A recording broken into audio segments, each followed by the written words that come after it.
Well, welcome, everybody. It's Monday afternoon, bright sunshine, and if you're still with us after yesterday's Patriots game, thanks for joining us. We appreciate your business, and we appreciate the fact that you spent some time with us from time to time. We really do. We know you got a lot of choices out there, and we certainly are happy when you choose us. And, well, we're going to start a little bit different than we normally do on a Monday, and as we normally do on any day, for that matter, because, unfortunately, we've got some rather sad news from the WBSM Fun 107 family. And joining me in the studio right now is Michael Rock, who's our, I think your title is Operations Manager, right? It is. Okay, Operations Manager, and a longtime friend of mine, and also, of course, the morning host of Rock in the Morning over on Fun 107, our FM station.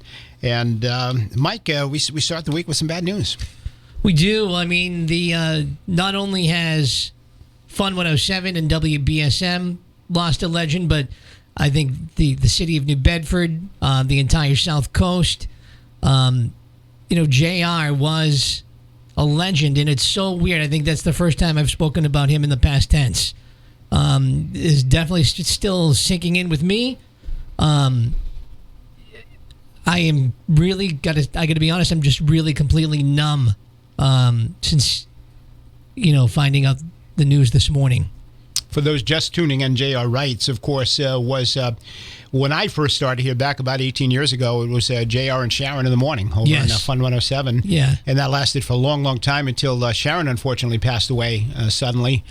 J.R. has been a part of our family for a long, long time. Most recently, WBSM listeners who maybe didn't know J.R. from Fun 107 got to know him in the afternoon doing news. And I thought he sounded so good doing news on WBSM. I mean, his voice, his delivery, it was just a perfect match for what we're doing here at WBSM. And man, I'm just stunned. He came here in 1994. He started a show called the J.R. and Kuchenbacher Show, which was an instant hit. Brought on Sharon to do news, and there you go. He had a real talent for picking. He picked the players, and he put together the team that made Fun 107 the juggernaut that it is right now. So like he went out and he handpicked these people to be around him, and I've got to tell you that Fun 107 and WBSM, neither of them would be the radio stations that they are right now. I mean, when he showed up here on the scene, Fun 107 wasn't what it is now. It took a few years to build that. But I'm here on the radio right now, just stunned. Cannot believe that I've had my last conversation with my mentor. Yeah, JR, when I first started here, probably about 18 years ago, the first time that I worked here, JR was actually my boss. He was kind of like an operations manager back then. I don't remember his specific title. And he used to keep the lid on me and try to keep me. Good luck with that. and all the rest of us. And it was tough. But JR was probably the best person for me because he kept me calm. He knew how to keep me calm, and as you know, I'm an A-type personality, and so he kept me calm, and he kept everybody calm around here. He was a very measured person, so he made every decision that he made in his professional life was very logical, and it was 3 steps ahead of the decision that had to be made today. So, it wasn't just this decision here. It was how this decision would be made and how that would affect next week, next month, next year. And the funny part about it was that he already knew the answer, and he would sit there with that kind of smile on his face and let you get to the answer. Exactly, yeah. That's a very good way to put it. Yeah. JR, it's funny. This business, for those who are not in this business, probably can't understand it, but this is radio is a family. And I've been probably 40 different radio stations in 40 plus years, and you move around, you work with a lot of the same people in different places, and this was my second time working with JR, and my second time working with you. You were on our other FM station that we used to have in this building years ago. What was it, KRB or KKB? Something? KKB, way back in the day. And so you become a family, and you work with each other often, and when you're not working with each other, you're in touch with each other, and you stay close, and it's tight. It's a tight-knit thing. And JR was the kind of guy who was always, you never really knew a lot about JR because he was always asking about you, and he always wanted to know what was up with you and what was going on with you, and always inquiring. And he always kept his personal stuff to himself, which was something that, maybe, I don't know, maybe we should have known JR a little bit better that way. Maybe you did. I don't know. I didn't. JR always came to me and said, hey, Barry, what's going on with this? What's happening with that? How you doing? How's this working out for you? Well, I think that probably a lot of that has to do with his complete and total dedication to his job, where, he didn't have a whole lot of life that happened outside of this building. You know what I mean? Like, he was totally dedicated to making these radio stations sound as good as possible. And when you thought you got there, then he'd move the bar again. Right. And then, so he was constantly demanding more from everyone and wanting that sound to be, even bigger than it was before.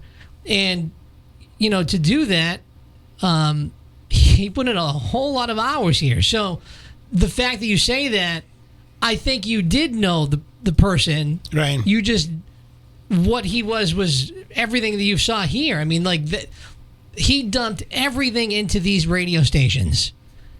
And I think that's it. I mean, this is a man who never took days off. You talk about Bill Belichick, no days off. He literally, I mean, right or wrong, this is probably a bad thing to do in life, but be that as it may, the fact of the matter is he would not take days off. He would not go on vacation. Never would go on vacation. And that didn't mean that he expected you to be the same way, but that's just who he was. I think he had just enjoyed doing this. It's a great gig. I mean, it's a fun thing. Especially on Fun 107, you are quite literally paid to have fun. And if you're not having fun, you're not doing your job. So I think that, he just poured himself into this building. And I think that is why I say that Fun 107 would not be the radio station that it is. I mean, this man is really a legend. He really is. He created something where there was really nothing. And, I'm just so sorry that it's, that I'm not going to be able to tap into him when I have difficult decisions to make. There were many times over the past, years, I took over his position when he left. And I can't tell you how many times that I'd be faced with a difficult decision that wasn't just an A or B. There were really a lot of different ways that could go. And I'd call him and I'd ask him, what would you do? And he was right almost all the time. Yeah. Like most wise people, though, they didn't jump in your face with all kinds of advice. Hey, do this. Hey, do that. But they were there to tap into, and you can get the. I last communicated with JR over the weekend. He emailed me on Friday night, and we had an email chain going through the night, and he wanted to know my opinion of President Trump's comments about Tillerson. He was not a fan of Trump. Well, he told me he voted for Trump. Yes. He said, yeah, I reluctantly voted for him, and he said, something he just did disappointed me. And he said, I want to know how you feel about it because I respect you and I respect your opinion. And that in itself is an honor to have somebody like JR say that they respect my opinion and want to know what I feel about something. But Trump apparently tweeted over the weekend that Tillerson was dumber than a rock or something to that effect. And JR said, you know what, I reluctantly voted for Trump. I support a lot of what he says, but that really bothered me. I didn't like that. And he said, what do you think? And I explained to him, well, I think that's part of the appeal that Trump has to me, that he speaks and says what's on his mind. But I said, I think in this case, he may have gone over the line. I think it was childish. It was unnecessary. It didn't have to be said. And he created problems for him. And he said, I kind of thought the same thing. And he thanked me for my opinion. He said, I really appreciate your opinion on that. what I could probably, I know what JR did not like Donald Trump's style. I would probably say that he probably voted for him for his substance rather than his style. I always say that the perfect president would be President Obama's style with the President Trump substance. But I think that probably would be where JR, and that matters to him. Like to JR, that would really matter. Style was a big part of JR's presentation, things like that, and I can see how that would drive him crazy. With like, why would you say that? Just don't say anything. There's no reason to say things all the time. Right. That just goes against everything JR would be about, which is why that would drive him nuts. Yeah. Absolutely.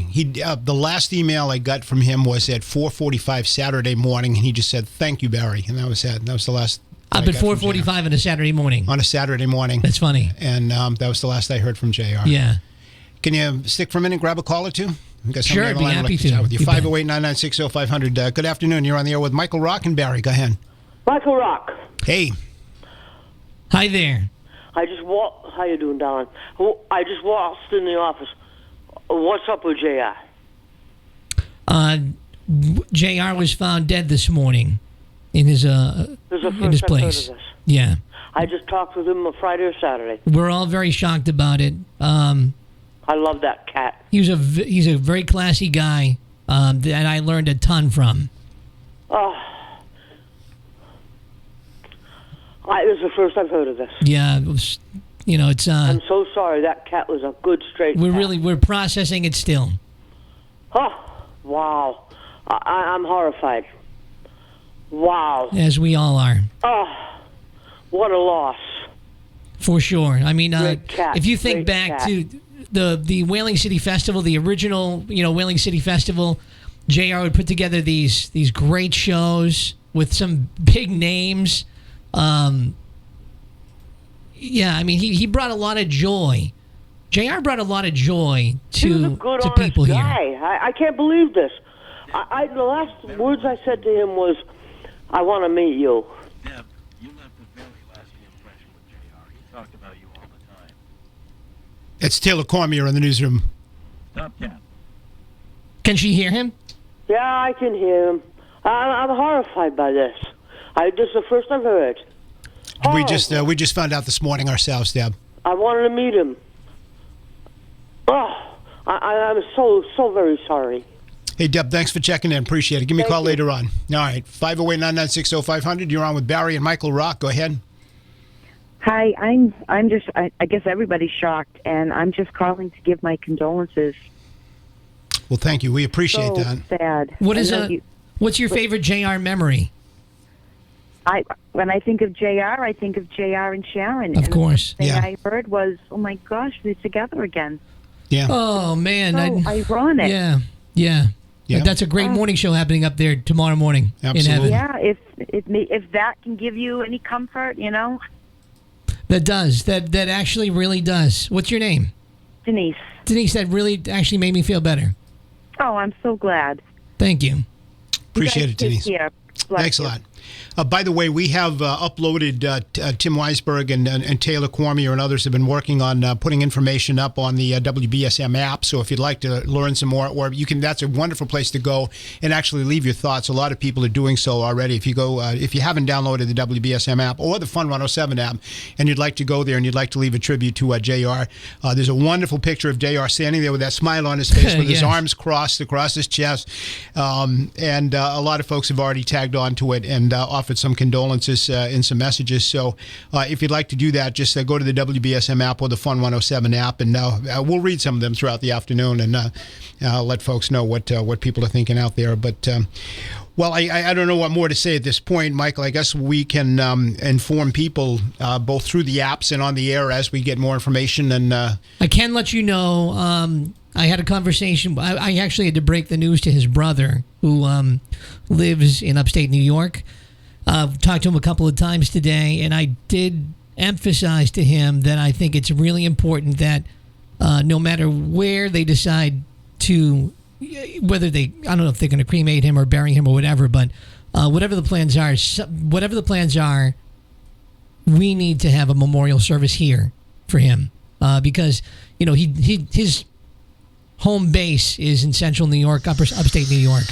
But we definitely need the public needs to grieve this man, right? And so we're gonna make sure that happens here locally, and we'll be in touch with you about. And to pay tribute, I mean, how many young people have grown up? And it's so funny.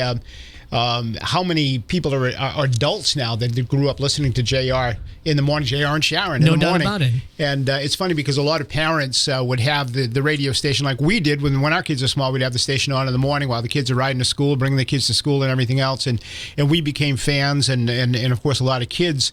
It's like my generation. We grew up listening to Salty Brian as a kid. Well, it was JR and Sharon in the morning back then. And, well, I think it was a very easy voice to listen to. Just he was like a warm blanket. You know what I mean? Just like a very easy, comfortable feel when you listen to JR's show. And I think I'm going to really miss that voice on the radio. He was so. I was just jealous of that voice. I mean, what a great set of pipes this guy had. Never in my wildest dreams. I'll never be there, no matter what. I'm going to miss it. I'm going to miss Jay. It's funny. Taylor and I have this kind of running thing. It seems like apparently over the last 3 years since I've been back here, I go in the newsroom on more than one occasion, and I look out the window in the newsroom and I say, it's raining again. And for some reason, so it's become kind of a running joke between Taylor and myself. And so JR would come in to get ready for the news at about 10 minutes to 12. And I think he used to sit there and wait for me. He'd have that little smile on his face. And I'd walk in and say, well, it's raining again, or it's not raining today, or whatever. And so that was kind of a funny thing. And we'd always greet each other in the newsroom in the afternoon. So I'm going to miss seeing his face around here. Absolutely. Yeah. No question. Yeah, it was definitely a positive force.